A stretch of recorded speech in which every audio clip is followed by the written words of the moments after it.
Ayan, persahang pinasok na ng mga PNP. Ano yan? Pumasok yan. Ang Kingdom of Jesus Christ. Ayan, mga kabataan ang nandyan.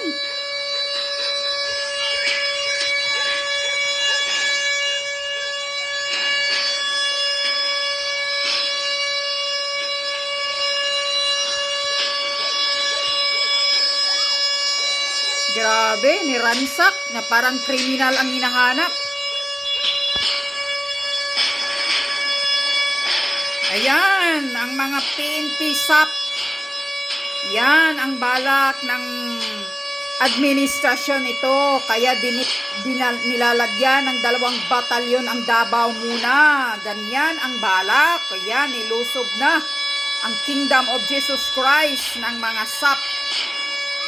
Yan, PNP SAP. Tingnan nyo kung gaano kadumi itong Marcos administration. Una, nilagay sa Davao, nirelieve yung mga pulis. Kasi ito pala ang balak. Totoo yung mga pinagsasabi ni Maharlika na talagang lulusubin si Pastor Kibuloy nitong mga SAP na nilalagay sa Davao. Pinagre-relieve ang mga pulis ng Davao kay kuno ang rason paimbestigahan about doon sa drug war ni Mayor Basti Duterte. Pero iba pala talaga ang plano. Tingnan nyo, nilusob na. 4:00 ng umaga ito. Nagpe-prayer itong mga kabataan ng nilusob nila mga walang respeto kayo, nilalabag nyo ang batas. Illegal ito, mga hinayupak kayo. Wala kayong search warrant. Hindi nyo dapat gagawin yan. Illegal yan. Itong paglusob ng mga SAP na to, siguradong may basbas ito ni Marcos Jr. at ng DILG si Abalos. PNP Chief Marbil. Ano ito? Maayos ba ito? Wala kayong sinusunod na batas, nilabag nyo ang batas, wala kayong search warrant. Nilulusob nyo ang Kingdom of Jesus Christ. Bahay nila yan, pagmamay-ari nila yan, walang hiya kayo. Early morning, nilusob nyo pa. Mga para kayong lumulusob na naghahanap ng kriminal. Mga kupal kayo, walang hiya itong gobyernong ito. Tingnan nyo kung gaano parang naghahanap sila ng parang lumulusob na naghahanap ng noong ginagawa sa Iraq ng mga Americans noon, parang ganun. Hinahanap si Osama Bin Laden. Ganito ang ginagawa ngayon sa Kingdom of Jesus Christ. Tingnan nyo. Mga kapal ng mukha ninyo, mga PNP SAP kayo. Hindi kayo sumusunod sa batas. Hinayupak kayo, mga walang hiya kayo. Sinasamba nyo lang ang putang inang Marcos. Tingnan nyo, kawawa. Nagsiiyakan ng mga babae. Illegal ito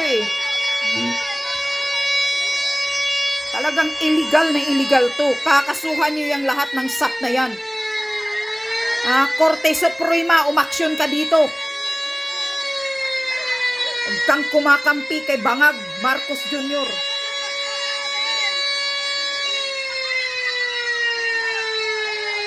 Mga hinayupak, mga animal, parang mga terorista hindi nga kayo nakalusob sa NPA. Hindi nyo na ginaganyan ang mga terorista. Itong tao na si Pastor Kibuloy, hindi naman kriminal, hindi naman terorista. At saka wala naman talaga dyan, hindi naman nagtatago dyan. Tagal nang wala dyan. Andyan naman pala mga kapal ng mukha nito, mga walang hiya. Kaya pag kayo ang mamamatay, nilulusob kayo o binubomba kayo ng mga NPA, buti nga sa inyo. Mga walang hiya din kayo Sumusunod kayo sa utos ng isang demonyong administrasyon na to Wala kayong respeto, wala kayong search warrant. Hindi nyo kayang gawin, hindi nyo dapat ginagawa yan. Illegal yang ginagawa ninyo. Kaya yan ang plano ng mga hinayupak na bangag na administrasyon ito. Tingnan nyo. Maayos ba ang gobyernong ito? Putang ina itong gobyernong ito talaga. Buwak ka ng ina mo, Marcos ka. Yawa ka. Langya ka.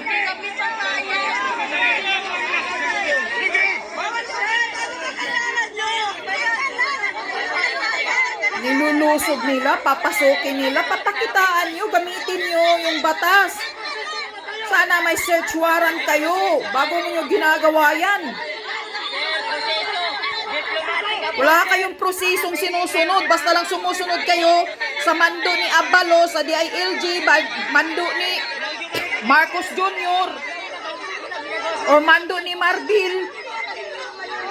Lintik gobyerno ito eh. Wala nang sinusunod na batas to, talagang sinusubra na talaga itong hinayupak na administrasyon bangag na to eh.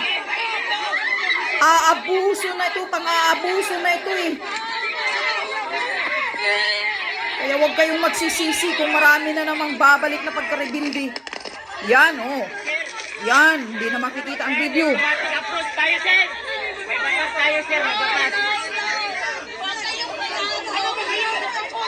Lumusog nyo mga hinayupak kayo. Wala kayong karapatang lumusog dyan. Wala kayong search warrant. Hindi nyo dapat gawin yan. Illegal yan. Ang ina to, nakapanggigil talaga itong mga PNP SAP na to. Kaya nga.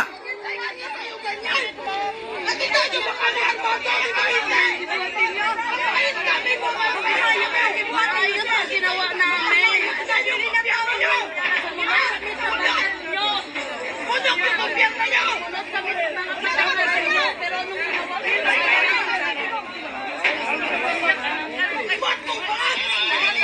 Doon kayo lumusog sa bundok.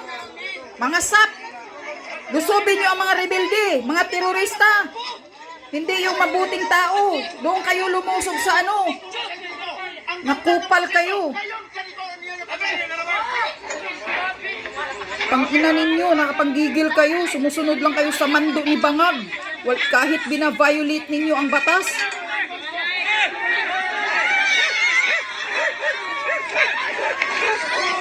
Yan, nagkagulo na. Talagang tinutulak na nila ang mga tao, ang mga... Oh, yeah. Grabe ito, abusado itong mga SAP na to, mga animal ito eh. Animal itong mga hinayupak na to eh. Yan.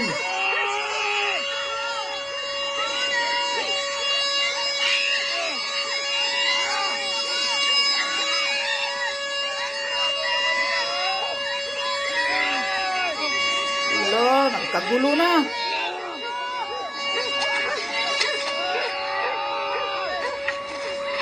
Narinig niyo ang mga sigawan ng mga tao ng Kingdom of Jesus Christ? Grabe oh.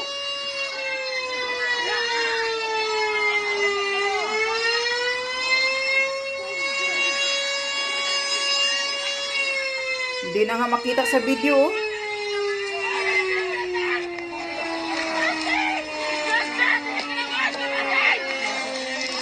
Wala, kamatayan na yan.